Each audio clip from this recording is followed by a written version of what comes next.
বন্ধু বান্ধবদের হোটেলে খাওয়াবো। মা, আমাকেও 15,000 দিও। এক্সারসাইজ করতে একটা সাইকেল কিনবো আর কিছু কসমেটিক্স কিনবো। তোরও 15, মোট হলো 30,000 টাকা। এত টাকা আমার কাছে নেই। বাহ, খুব ভালো। লকারে লক্ষ লক্ষ টাকা রয়েছে, অথচ নিজের মেয়েরা চেয়েছে বলে এত কিপটেমি। বুঝলে জামাই বাবাজি, বেল পাকলে কাকের কি আসে যায়? ওই অলক্ষী এ বাড়িতে ঢোকার পর থেকে আমাকে পথে বসিয়ে দিয়েছে। সংসারের সমস্ত চাবি তোমার শ্বশুর তার হাতে দিয়ে দিয়েছেন। আমার কি আর এখন সে ক্ষমতা আছে?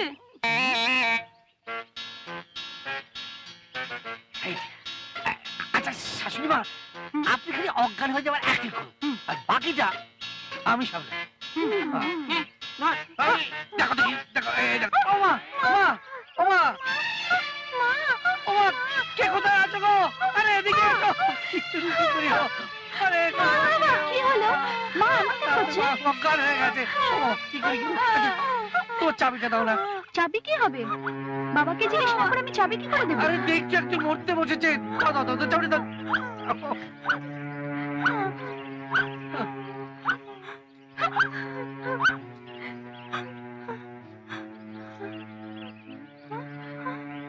কি হয়েছিল? আমি এখানে কেন শুয়েছি? জানেন মা, আপনার না একদম জ্ঞান ছিল না।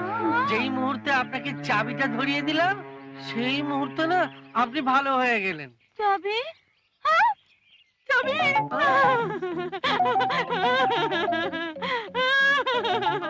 এই চাবিটা আমার হাত থেকে চলে যাওয়ার দিন থেকে আমার ব্যাপারটা ধরেছে গা। হ্যাঁ গা বউ, এই চাবিটা আমার কাছে থাকুক। আবার যদি চাবিটা চলে গেলে কেমনটা হয়? এখন তো ভালো হয়ে গেছেন, চাবিটা আমার কাছে থাক।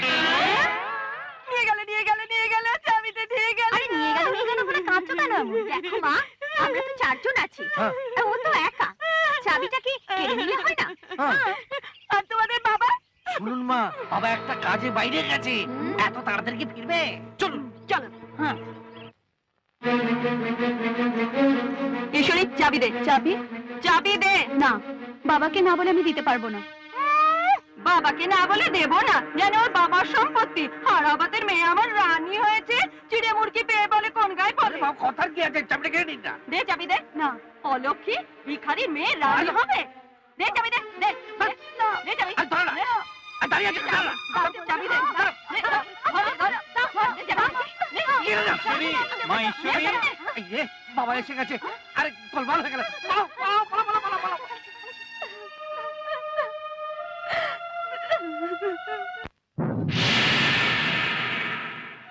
মা ঈশ্বরী, ঈশ্বরী, বাবা। থাক থাক, বেঁচে থাকো মা। বাবা, এ কি বাবা, তোমার চোখে জল? আমি ভালো আছি, খুব আনন্দে আছি।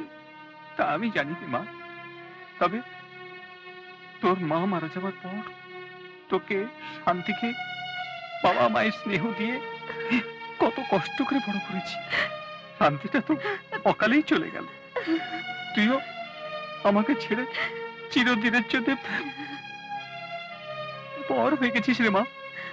তোর কথা মনে পড়লে আপনি আপনি চোখে জল এসে যায় রে মা। ছি ছি বাবা,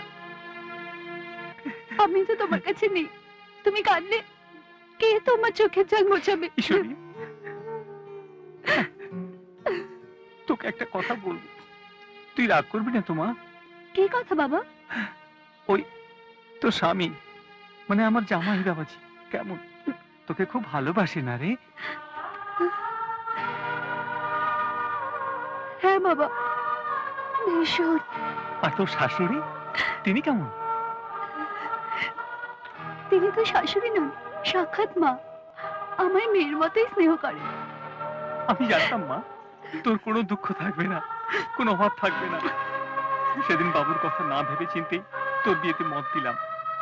তারপরে অনেক আজে বাজে ভাবনা আমার মাথায় ঘুরছিল, তবে আজকে তোর মুখ থেকে এসব কথা শোনার পর আমার মনটা হালকা হয়ে গেল।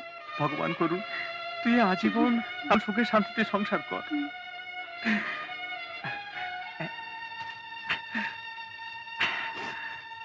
নে মা, তোর জন্য শিবরাত্রি শাড়ি এনেছি। এটাই তোর বিয়ের পর প্রথম শিবরাত্রি।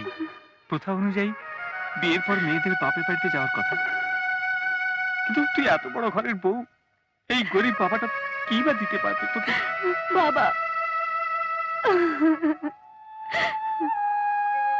দেখলে তো বিজু, এত কষ্টে থেকেও ঈশ্বরী কেমন ওর বাবার কাছে এই ঘরের মান সম্মান বাঁচিয়ে দিল। ও তো সত্যি ঈশ্বরী বাবা। ওরকম নিরীহ মেয়েকে নিয়ে এসে রাজুর মতো ছেলের সঙ্গে বিয়ে দেওয়াটা ঠিক হয়নি বোধহয়।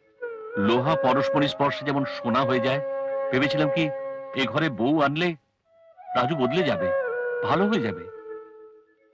তা যখন হলো না, তখন নিজের ভাগ্যকে দোষ দেওয়া ছাড়া আর কি করা যাবে। আমি আসি বাবু। আরে এভাবে কেউ চলে যায় নাকি বেয়াই? থাকো, খাওয়া দাওয়া করে যাও। না বাবু, ঈশ্বরকে দেখতে এসেছিলাম, ওদিকে অনেক কাজ পড়ে আছে। আমি আসছি, নমস্কার। নমস্কার। নমস্কার। হ্যাঁ, তোমার চিন্তার কিছু নেই। হ্যাঁ, ওকে ডার্লিং, আমি এখনই আসছি। ওকে, বাই বাই। এটা কি হলো? আজ শিবরাত্রি, তোমার মঙ্গলে মন্দিরে পুজো দিতে যাচ্ছি। ও, মহাসতী সাবিত্রীর প্রতিভক্তি। হ্যাঁ, তুই যদি প্রতিভক্তি আছে তাহলে 50,000 টাকা দাও তো। না না, তুমি যা বলবে আমি তাই করব, কিন্তু বাবাকে না বলে। বাবাকে না বলে যদি টাকা দিতে না পারো, তাহলে এখানে প্রণামের কি দরকার? যাও সেই বুড়োকে গিয়ে প্রণাম করো, সেই তোমার সত্যবান। এখানে প্রতিভক্তি দেখানোর কোনো দরকার নেই। যাও।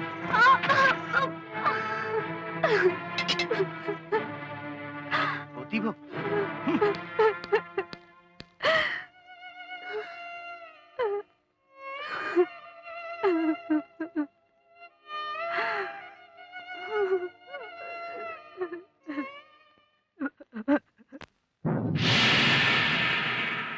এই যে সেদিন তো বলে গেলে 20 একর জমি, তার মধ্যে বাড়ি, চারিপাশে কম্পাউন্ড ওয়াল, কোথায়? সে কি গো মাসি, রাজবাবু তোমায় বলেনি সংক্রান্তিতে পুজো দেবে, অক্ষয় তৃতীয়ায় ভিত করবে, দেওয়ালিতে ছাদ ঢালবে, আর রথযাত্রায় গৃহপ্রবেশ হবে? তুমি খামোখা কেন এত ব্যস্ত হচ্ছ? আমল্লা, তুমি এমন বলবে আমি তেমন শুনবো, ব্যাস পেট আমার ভরে যাবে। আর সেই গয়নার কি হলো? না মাসি, কথা হলো যে বিয়ের সিজন তো স্বর্ণ করে ব্যস্ত আছে। ব্যস্ততা কি আছে? আজকাল তো জুয়েলারির দোকান যেখানে সেখানে, টাকা ফেলবে গয়না আনবে। হ্যাঁ, তা অবশ্য। ভালো চাও তো শোনো, আমি তোমাকে সোজাসুজি বলে দিচ্ছি, এরপরে যদি খালি হাতে আসো তাহলে ডলিকে ভুলে যেও। মা এমন করে না, মুডটাই খারাপ করে দেয়। এসো রাজু, আমরা ও ঘরে যাই। রাজু বাবু, ও ঘরে তো প্রতিদিনই যাচ্ছ, এবার আসল ঘরে চলো। ইতিমধ্যে 3 দিন হয়ে গেছে, তোমার কথা মনেও নেই। বাবা খুঁজছে। বুঝলে জামাইদা, হুম। এই ডলিকে ছেড়ে যেতে আমার ইচ্ছে হয় না। তুমি যাও, আমি পরে আসছি। হুম? যাও।